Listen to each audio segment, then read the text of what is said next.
আসসালামু আলাইকুম গাইস, কেমন আছেন আপনারা সবাই? আশা করি সবাই অনেক ভালো আছেন। থাম্বনেল দেখে বুঝে গেছেন আজকে আমরা বেটা ফিশ ব্রিডিং করব। সো বেটা ফিশ ব্রিডিং এর জন্য প্রথম কি স্টেপ ওইগুলো সব আপনারা জানেন, যে আগে মেল মাছটাকে ছাড়া, তার কিছুক্ষণ পর ফিমেল মাছটাকে ছাড়া।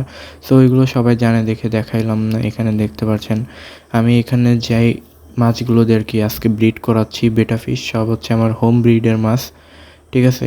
এটাও আমার হোম ব্রিড। এটা হচ্ছে হাফ মুন একটা বেটা, আর ওইটা হচ্ছে হাফ মুন ফিমেল। দেখেন কি সুন্দর। তো এটার লেজ ভাঙার কারণ হচ্ছে এটা আরও অনেক ছেলে মাছদের সাথে ছিল, যার কারণে লেজটা ভাঙা।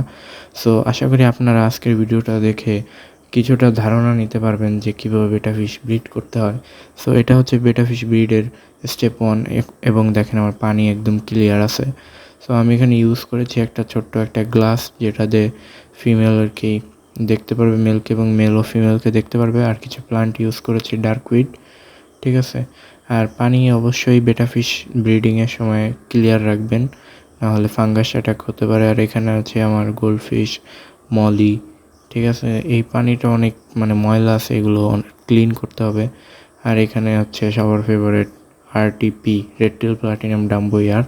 সো এটা আমি গত সপ্তাহে এনেছি, ওই ভিডিওটা যদি না দেখেন তাহলে দেখে রাখেন। সো এখন বেটা ফিশের ফ্রাইদের জন্য আমাদের দরকার ব্রাইন শিম। সো ব্রাইন শিম কীভাবে হ্যাচ করতে হয় সেটা নেক্সট ভিডিওতে আপনারা দেখতে পারবেন।